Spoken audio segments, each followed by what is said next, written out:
तो जैसे कि मैंने बोला था कि आप लोगों के लिए मैं कुछ टॉपिक डालता रहूँगा घर पे बैठे बैठे, क्योंकि इतना टाइम मिल नहीं पाएगा और आपको रिवीजन कराना भी बहुत ज़रूरी है भाई सारा। क्योंकि बोलते तो हमें नहीं है, सारी चीज़ें करके दिखाते हैं। तो साइबर अपराध की बात कर लेते हैं। साइबर अपराध किसे कहते हैं? तो नेटवर्क के माध्यम से होने वाला अपराध क्या कहलाता है? साइबर अपराध कहलाता है।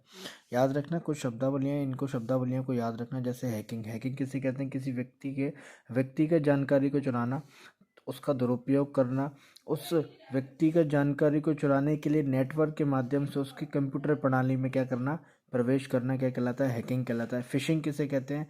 नकली वेबसाइट, बड़ी कंपनियों के नाम, बैंकों के नाम पर गलत तरीके से फंसाना, पैसे की मांग करना, नकली फेसबुक, ईमेल या व्हाट्सएप से धन मांगना, क्या कहलाता है? फिशिंग कहलाता है। इसके अलावा कंप्यूटर वायरस क्या होता है? यह वायरस यदि कंप्यूटर में प्रवेश कर जाए तो कंप्यूटर खोलते ही क्या हो जाता है? कंप्यूटर अव्यवस्थित हो जाता है, उसी को कंप्यूटर वायरस कहते हैं। साइबर बुलिंग किसे कहते हैं? सोशल मीडिया के माध्यम से धमकाना, डराना, भद्दे मजाक करना, साइबर बुलिंग कहलाता है। सॉफ्टवेयर पायरेसी क्या है? तो डुप्लीकेट तैयार करना, जैसे फिल्म, फोटो, है ना। याद रखना, विंडोज़ दूसरी डुप्लीकेट बनाना, जिससे आपका क्या किया जाए, साइबर पर हैकिंग किया जा सके। साइबर स्टॉकिंग क्या होता है? किसी व्यक्ति को कॉल या एसएमएस के माध्यम से बार बार परेशान करना है। इसके लिए भैया हम लोगों ने क्या किया है, साइबर अपराध के निवारण के लिए हमने कई सारे ट्रिब्यूनल्स बनाए हैं। और ट्रिब्यूनल्स को बनाने की जिम्मेदारी किसकी है? सीजीआई यानी कि भारत के उच्चतम न्यायालय के मुख्य न्यायाधीश की है, जो केंद्र सरकार को बोलता है। यानी कि सीजीआई की सलाह पर केंद्र सरकार क्या करेगी? एक ट्रिब्यूनल की गठन करेगी, जिसमें अध्यक्ष और सदस्य होते हैं। अध्यक्ष वही होगा जो हाईकोर्ट का न्यायाधीश होगा या न्यायाधीश बनने की योग्यता रखता होगा। अध्यक्ष और सदस्यों को जो कार्यकाल होगा 5 वर्ष या 65 वर्ष जो पहले हो। त्यागपत्र ये केंद्र सरकार को देंगे। अगर ये अपने पद का दुरुपयोग करते हैं तो सुप्रीम कोर्ट भी ये जांच करेगा और अंततः उन्हें हटाएगा। कौन उनके पद से? केंद्र सरकार के द्वारा हटाया जाएगा। याद रखना, आईटी अधिनियम 2000 के तहत, यानी कि इंफॉर्मेशन टेक्नोलॉजी अधिनियम 2000 के तहत साइबर अपराध के लिए कई सारे दंड रखे गए हैं। जैसे धारा 66 में क्या है? कंप्यूटर हैकिंग करने पर आपको 3 साल का कारावास हो सकता है या फिर 5 साल का जुर्माना दे सकते हैं।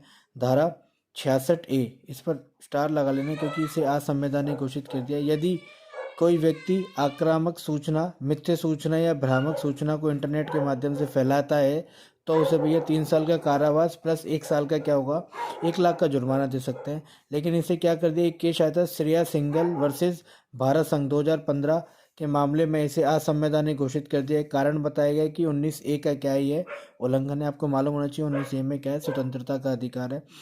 वो भी कौन सी स्वतंत्रता का? तो कुछ भी बोलने की स्वतंत्रता है। हालांकि आप ऐसा कुछ नहीं बोल सकते जिससे संविधान का क्या हो, उल्लंघन हो। धारा 66B में क्या है? चोरी किए गए कंप्यूटर या मोबाइल को प्रयोग में लाना एक अपराध होगा, जिसके लिए भैया आपको 3 साल का कारावास और 1 लाख तक का जुर्माना दे सकते हैं। धारा 66C में क्या है? बेईमानी पूर्ण आशय से पासवर्ड या डिजिटल हस्ताक्षर का प्रयोग करना, यानी कि कोई कर नहीं लेता है आप लोगों के पासवर्ड को चुरा ले, है ना, डिजिटल माध्यम से आपका क्या कर ले, हस्ताक्षर कर ले, तो उसके लिए भी क्या है, एक अपराध है। आईटी 2000 के तहत क्या है? 3 साल का कारावास है और 1 लाख रुपए का जुर्माना है।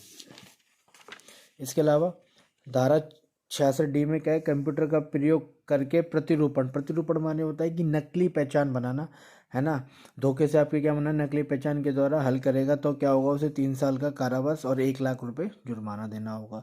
इसके अलावा धारा 66E में क्या है? एकांतता का उल्लंघन या अश्लील चित्र भेजना, 3 साल का कारावास की बात करता है और 2 लाख रुपए जुर्माने की बात करता है। धारा 66F भारत की एकता और अखंडता, इसको याद रखना कि एकता और अखंडता को प्रभावित करना या आतंकवाद को बढ़ावा देने के लिए कंप्यूटर प्रणाली का प्रयोग करना के लिए दंड क्या है? 3 साल का कारावास और 2 लाख रुपए जुर्माना हो सकता है। इसके अलावा धारा 67 क्या है? इलेक्ट्रॉनिक या डिजिटल माध्यम से अश्लील वस्तु या प्रकाशन करना क्या कहलाता है? उसके लिए दंड है भैया क्या? 3 साल का कारावास और 5 लाख रुपए जुर्माना। ये याद करना जरूरी है क्योंकि साइबर क्राइम में आपके में टॉपिक है, इसीलिए मैंने आप लोगों को बता दिया। हालांकि इसे जरूर याद रखना और साइबर एक्ट को और कुछ शब्दावलियों को। बाकी धाराएं ये यूपीएसआई के लिए बहुत ज़रूरी हैं, यूपीएसआई के लिए बहुत ज़रूरी धाराएं भैया, है ना, है ना। इस केस को याद रखना, ये केस बहुत ज़रूरी है। आर्टिकल 19A को याद रखना। बाकी अच्छा ही है, ठीक है, करते रहना भाई, मेहनत करो, बिना मेहनत के कुछ नहीं मिलेगा। आपको ही पता है 51 लाख फॉर्म हो गए और सभी लोग आएंगे भाई, तो कंपटीशन बहुत तगड़ा है, इसलिए एक एक नंबर की लड़ाई लड़ो बस।